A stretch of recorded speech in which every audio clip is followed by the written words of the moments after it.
قل هل يستوي الذين يعلمون والذين لا يعلمون. بسم الله الرحمن الرحيم. الحمد لله رب العالمين، والصلاة والسلام على أشرف الأنبياء والمرسلين محمد بن عبد الله الأمين وعلى آله وصحبه ومن تبعهم بإحسان إلى يوم الدين. Kita sekarang ada di pelajaran yang kelima dari pelajaran Tauhid Islamic Center Al-Kharj. Pada pelajaran yang pertama telah kita jelaskan bahwa akidah terbagi menjadi dua. Ada akidah yang benar dan ada akidah yang salah. Nah, akidah yang benar atau akidah sahihah adalah akidah tauhid, akidah yang mengesahkan Allah Subhanahu wa taala. Kita katakan bahwa arti akidah adalah kepercayaan. Arti akidah adalah keyakinan yang sangat kuat. Nah, akidah yang benar yang dibawa oleh para nabi dan para rasul adalah akidah tauhid. Apa artinya tauhid? Tauhid berasal dari kata wahhada yuwahhidu tauhidan. Artinya adalah mengesahkan.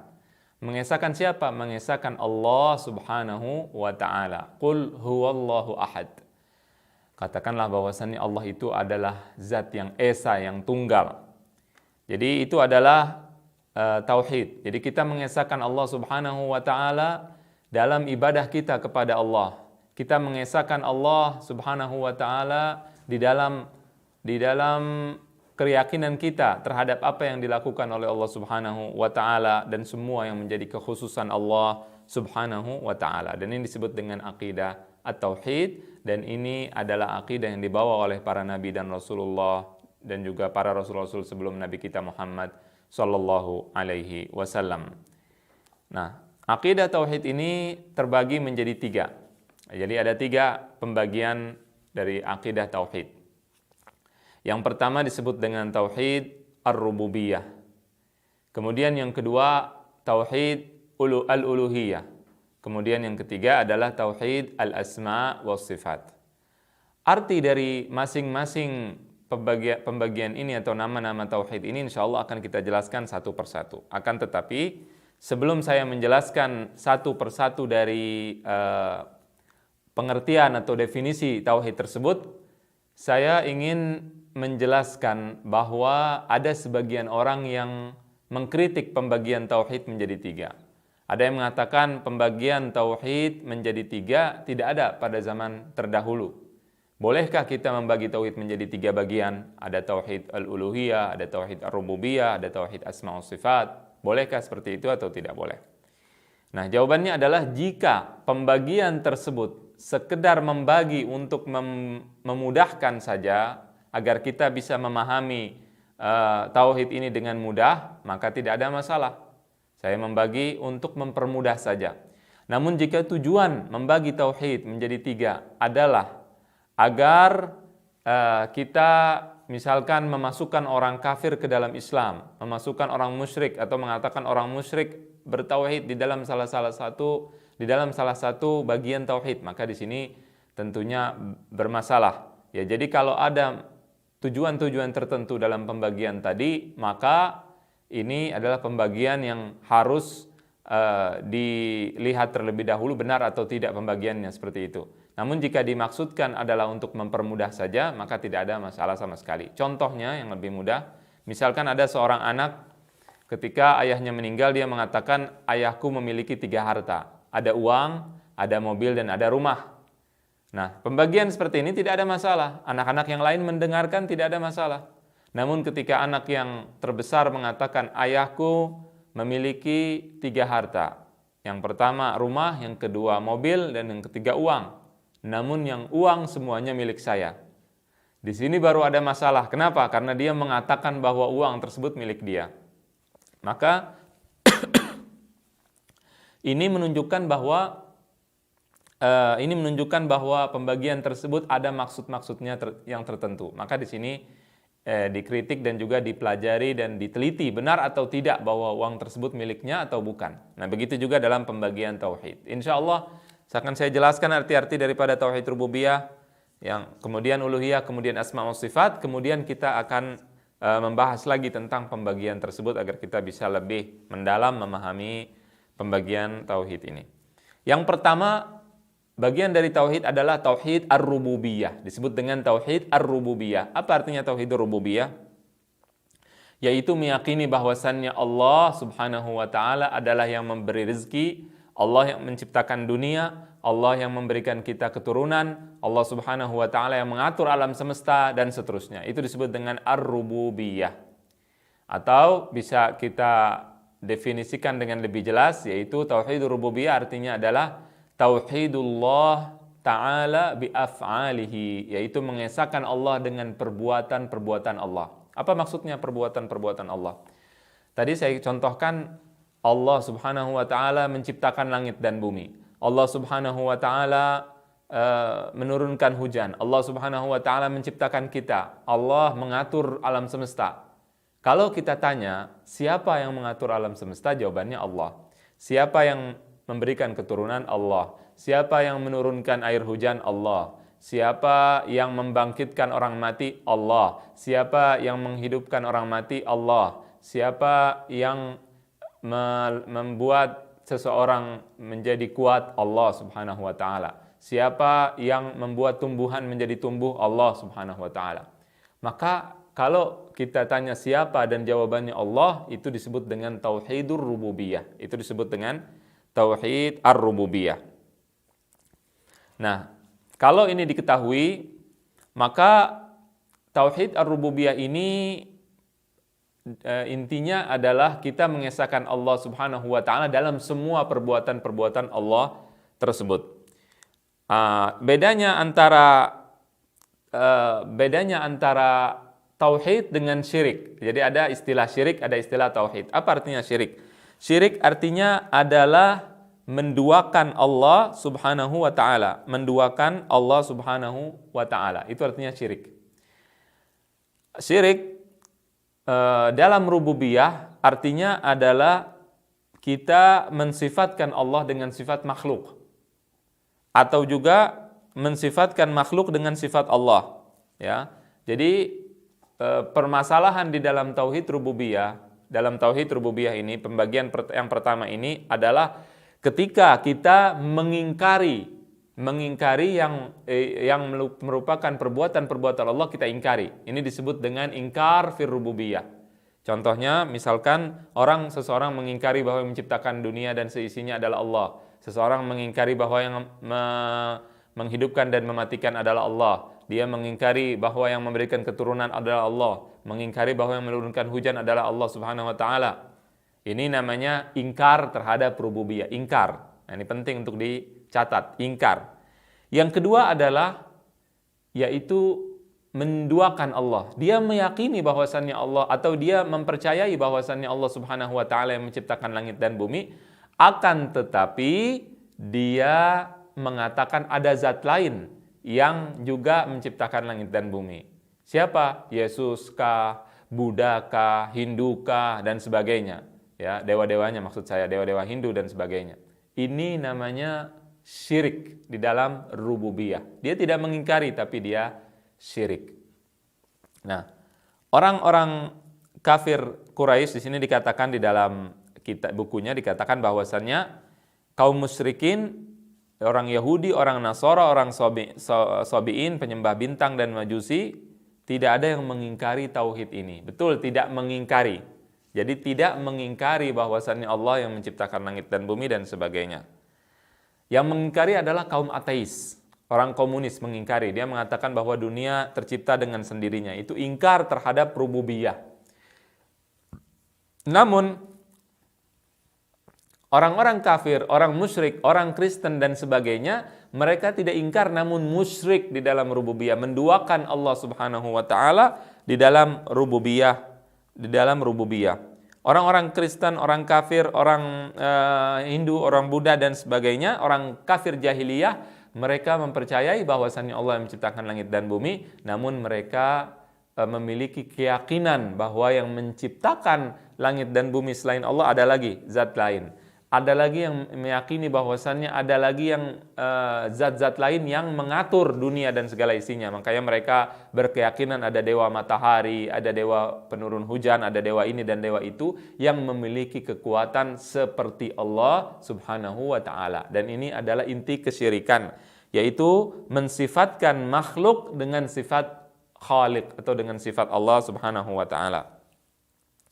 Nah, kalau ini diketahui, ini menunjukkan bahwasannya perkataan bahwa orang musyrik itu percaya dengan tauhid rububiyah, bertauhid dengan tauhid rububiyah, ini adalah kesalahan besar. Ya, jadi harus kita bedakan antara mengingkari dengan syirik. Jadi orang musyrik tidak ingkar dengan tauhid rububiyah, namun mereka syirik di rububiyah. Syirik, ya, mereka melakukan kesyirikan. Kalau ada orang yang mengatakan bahwasannya orang-orang musyrik itu tidak mengingkari tauhid rububiyah, ya, mereka tidak mengingkarinya, betul, tapi mereka musyrik terhadap kepercayaan mereka. Dalam kepercayaannya mereka musyrik. Mereka meyakini di patung-patung yang mereka sembah, Hubal, Lat, dan Uzza, mereka meyakini bahwasannya patung-patung tersebut memiliki kedudukan yang seperti Allah Subhanahu wa taala, dan ini merupakan kesyirikan. Kita lihat apa firman Allah tentang mereka. Allah berfirman di dalam Al-Quran, Am khalaqus samawati wal arda bal la yuqinun. Apakah mereka menciptakan langit dan bumi? Kemudian Allah mengatakan mereka tidak yakin. Mereka adalah orang-orang yang tidak yakin. Al-Imam Al-Baydawi dalam tafsirnya mengatakan, Idza su'ilu man khalaqakum wa man khalaqas samawati wal ard qalu Allah. Mereka mengatakan Allah. Tapi mereka tidak yakin.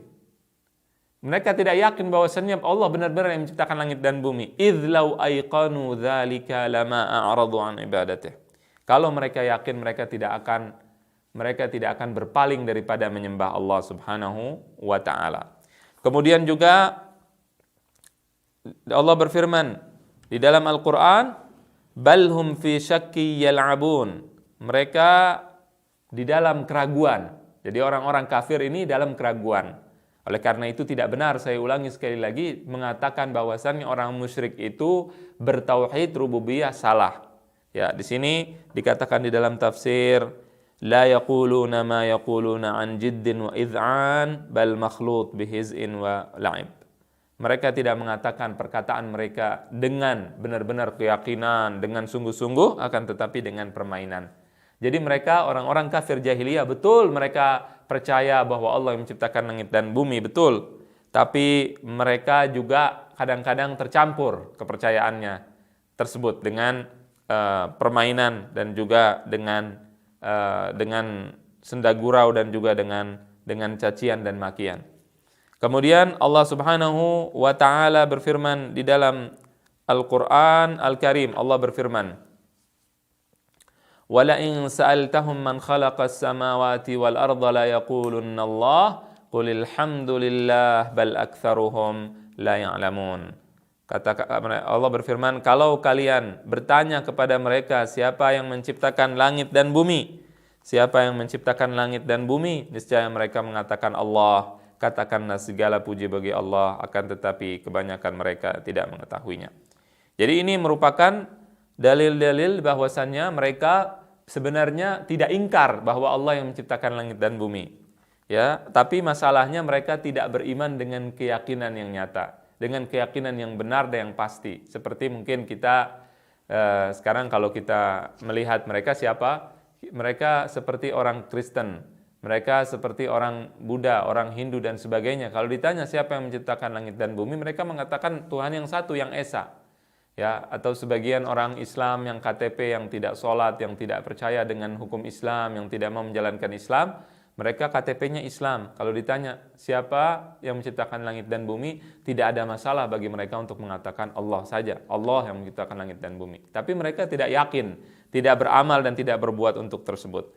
Nah, bukti ketidakyakinan mereka adalah mereka mengatakan mensifati Allah dengan sifat-sifat yang jelek. Mereka mengatakan wa yaj'aluna lillahil banat subhanah. Nah, itu merupakan perkataan yang mendustai keyakinan mereka sebenarnya. Mereka menjadikan hal yang jelek untuk Allah, bahwa Allah memiliki anak perempuan. Perkataan orang musyrik Quraisy. Orang Kristen mengatakan bahwa Nabi Isa adalah anak Allah.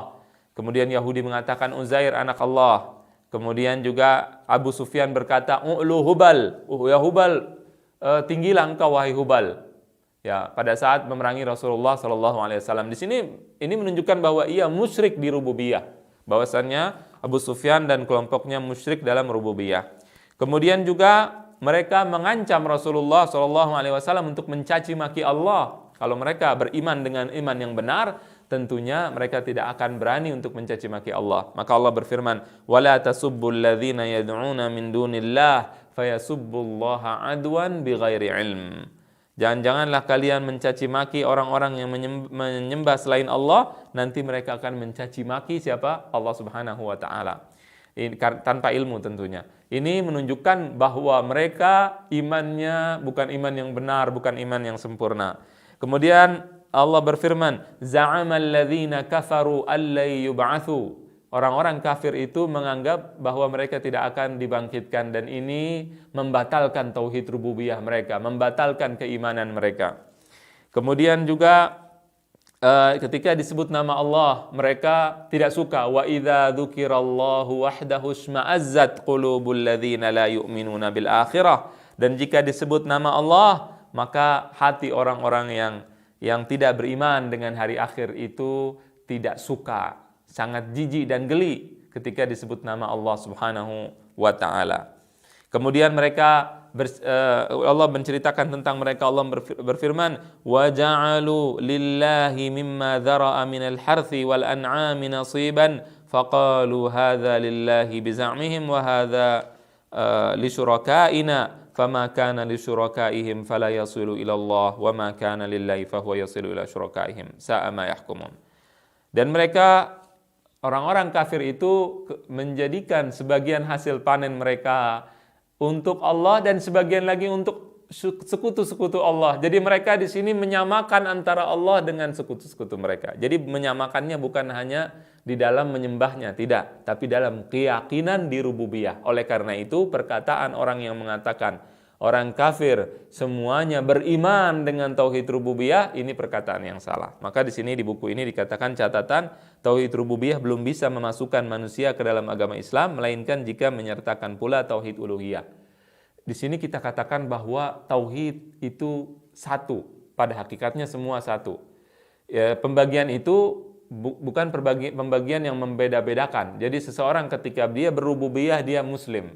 Ketika dia uluhiyah dia muslim, ketika dia tauhid asma wa sifat dia muslim, tapi syaratnya dia harus benar-benar tauhid, harus benar-benar melakukan tauhid rububiyah tersebut. Jadi orang kafir ini ketika kita menganggap mereka itu bertauhid rububiyah, kita salah. Karena tadi saya telah jelaskan bahwa itu bertentangan dengan berbagai firman Allah Subhanahu wa taala. Betul Allah mengatakan mereka percaya, tapi percaya artinya tidak mengingkari tauhid rububiyah, namun mereka syirik dalam tauhid rububiyah. Sebagian orang menganggap bahwa orang-orang kafir, orang musyrik semuanya tidak ada yang syirik rububiyah. Semuanya tauhid rububiyah. Itu salah besar. Ya, mereka mengatakan kalau begitu berarti tauhid rububiyah ini tidak memasukkan orang ke Islam. Yang memasukkan ke Islam adalah tauhid uluhiyah. Kita katakan tidak, semua tauhid memasukkan orang ke dalam Islam. Karena kalau dia bertauhid dalam rububiyah, otomatis sudah pasti dia bertauhid uluhiyah.